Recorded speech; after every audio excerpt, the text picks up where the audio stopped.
अगर दोस्तों आप लोग भी गुल्ली बुल्ली हॉरर स्टोरी देखने के शौकीन हैं तो इस वीडियो को लाइक करें और साथ में रेड बटन को दबा के सब्सक्राइब करें और साथ के ऑल नोटिफिकेशन के ऊपर ओके कर दें। इससे ये होगा हम जब अपने चैनल पर वीडियोस अपलोड करेंगे गुल्ली बुल्ली की आपको उसकी नोटिफिकेशन मिल जाएगी। दोस्तों ये स्टोरी का पार्ट 3 है। अगर आपने इस स्टोरी के बाकी पार्ट्स नहीं देखे तो पहले जाकर उसे देख लें, वरना क्या है कि आपको स्टोरी की समझ नहीं आएगी।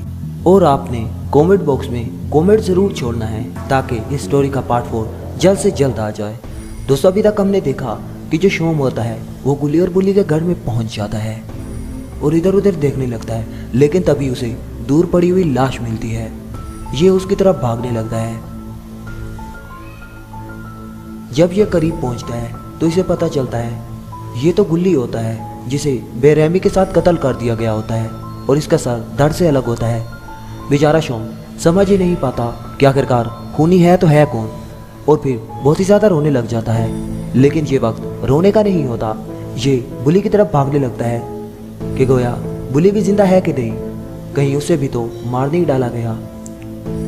और फिर ये अंदर आ जाता है। इसकी ये बात कही हुई सच हो जाती है क्योंकि यहाँ पर बुल्ली को भी बेरहमी के साथ मारा गया होता है और बेचारा बेड पर पड़ा हुआ होता है। और शोम इसे देखने लग जाता है और फिर ये बाबा को कॉल करता है, लेकिन बाबा आगे से फ़ोन ही नहीं उठाते क्योंकि बाबा बहुत ही ज़्यादा बिजी होते हैं। लेकिन ये मुसलसल कॉल ट्राई करता रहता है ताकि बाबा जल्द से जल्द उठा लें और सारी बात ये बाबा को बता दें। लेकिन बाबा इधर ध्यान लगा रहे होते हैं क्योंकि ये वक्त बाबा के ध्यान का होता है और इधर पोटीवार शोम की कॉल आ रही होती है, लेकिन बाबा मोबाइल की तरफ देखते ही नहीं है। मोबाइल साइड पे रखा हुआ होता है।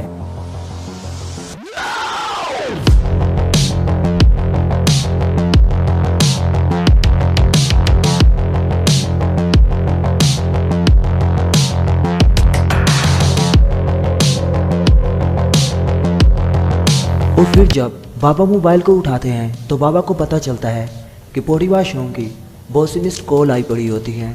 फिर बाबा इसे देखने लगता है और बहुत ही ज़्यादा परेशान हो जाते हैं क्योंकि बाबा को पता चल चुका है कि ज़रूरी कोई इनके साथ बुरा ही हुआ है, तभी उन्होंने मुझे याद किया है। और फिर बाबा वहाँ से रॉकेट की स्पीड से बाइक लेते हुए वहाँ से जा रहे होते हैं और बाबा बड़ी ही स्पीड से बुल्ली और बुल्ली के घर की तरफ जा रहे होते हैं क्योंकि बाबा को जल्दी से जल्दी वहाँ पर पहुँचना होगा, क्योंकि इतनी ज़्यादा मिस्ड कॉल देखकर बाबा बहुत ही ज़्यादा परेशान हो जाते हैं। और इधर पोटीवार शोम बाहर आ जाता है क्योंकि गुल्ली और बुल्ली की हालत इससे देखी नहीं जा रही। ये बाहर आ जाता है ताकि अपना मूड फ्रेश कर सके क्योंकि ये बहुत ही ज़्यादा परेशान हो गया है और अब इसे कुछ सोचना भी होगा कि आखिरकार बुल्ली और बुल्ली को कैसे बचाया जाए। लेकिन ये तो सिर्फ बाबा ही कर सकते हैं क्योंकि बाबा के पास मैजिक पावर है जिसकी बुना पर वो उसे ज़िंदा कर सकते हैं। और फिर पोटीवार शोम इधर खड़ा हुआ सोच रहा होता है कि आखिरकार बाबा कब आएंगे, और इधर बाबा हड़बड़ी में अपनी बाइक ही ख़राब कर बैठते हैं क्योंकि इतनी ज़्यादा स्पीड से चलने की वजह से ये हीट कर जाती है, जिसकी वजह से ये बाइक बंद हो जाती है। तभी बाबा पोटीवार शोम को कॉल करते हैं और उसे बताते हैं कि उसकी बाइक हीट कर गई है और वो एक जगह पर फंसे हुए हैं। और तभी पोटीवार शोम इसे कहता है, बाबा गुल्ली और बुल्ली को किसी ने कत्ल कर दिया, बाबा आप जल्द से जल्द यहाँ आ जाएं क्योंकि मैं बहुत ही ज़्यादा परेशान हूँ और मुझे डर भी काफ़ी ज़्यादा लग रहा है कि कहीं कोई मुझे ही कत्ल ना कर दे। लेकिन तभी बाबा इसे कहते हैं, अरे परेशान होने की ज़रूरत नहीं है, बाइक लेकर मेरी तरफ आ जाओ, मैं तुम्हें अभी लोकेशन भेजता हूँ और फिर मिलकर उधर जाएंगे, ठीक है ना। और फिर बाबा शोम का इंतज़ार करने लगते हैं कि कब शोम आए और इसे अपने साथ ले जाए।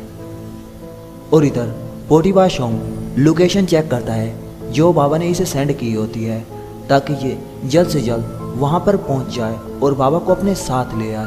और तभी इसे लोकेशन मिल जाती है जो कि बाबा ने इसे शेयर की थी। और फिर पोटीवार शोम अपने स्कूटर की तरफ बढ़ने लगता है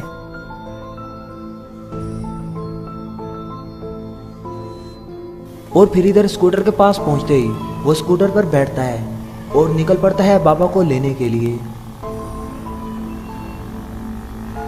और फिर उसी रोड पर चल पड़ता है जहाँ पर बाबा ने इसे लोकेशन सेंड की थी और सीधा लोकेशन पर ये जा पहुँचता है।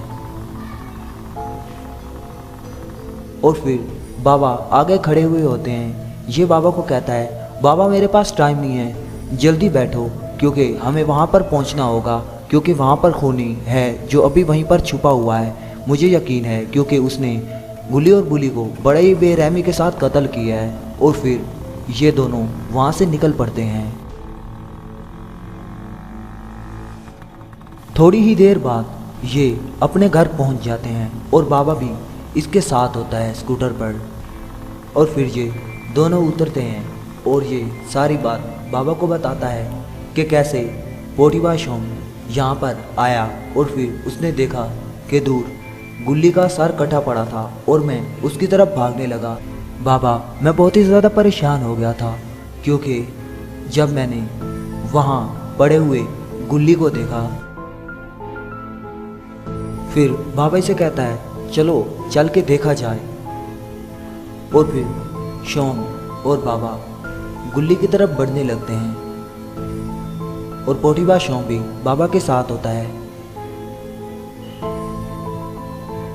और फिर ये दोनों कुएं के पास पहुंच जाते हैं।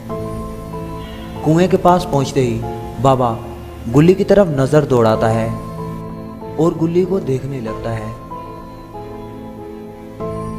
और पोटीबा शोम भी साथ में खड़ा होता है। लेकिन तभी बाबा अपनी मैजिकल पावर से सारी बात पता चला लेते हैं कि इनके साथ क्या हुआ। फिर बाबा इसे कहते हैं, मुझे सारा पता चल गया है कि इनके साथ क्या हुआ है। इन्हें एक स्कैरी डॉल ने मारा है जो कि इस कुएं में रहती है। ये कुआं हर साल किसी न किसी की जान लेता है, लेकिन गुल्ली और बुल्ली ने भी गलत किया है क्योंकि इस कुएं में से हर रात एक स्कैरी डॉल निकलती है जो कि बहुत से घरों के सामने पड़ी हुई होती है। और फिर जो उसे उठा लेता है वो उसे बेरहमी के साथ मार देती है। ऐसा गुल्ली और बुल्ली के साथ भी हुआ है। तभी पोटीबा शोम बाबा से कहता है कि अब क्या होगा, क्या गुल्ली और बुल्ली को नहीं बचाया जा सकता। और बाबा से कहता है, क्या बाबा उस स्कैरी डॉल को नहीं मारा जा सकता, क्या हम उसे मार सकते हैं। लेकिन तभी बाबा उससे कहता है, उसे मारना नामुमकिन है क्योंकि वो तो पहले से भी मरी हुई है, वो एक रूह है और उसे मारना बहुत ही ज़्यादा मुश्किल होगा।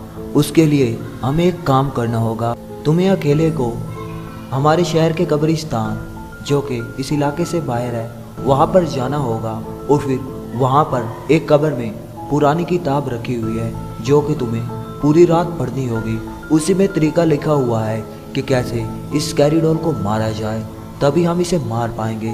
तो दोस्तों अब आगे क्या होगा, क्या स्कैरी डॉल मर जाएगी और क्या पोटीबा शोम अपने मकसद में कामयाब हो पाएगा और क्या गुल्ली और बुल्ली बच पाएंगे, ये हम देखेंगे पार्ट 4 लास्ट एपिसोड में। दोस्तों आपने नीचे कमेंट बॉक्स में कमेंट छोड़ना नहीं भूलना।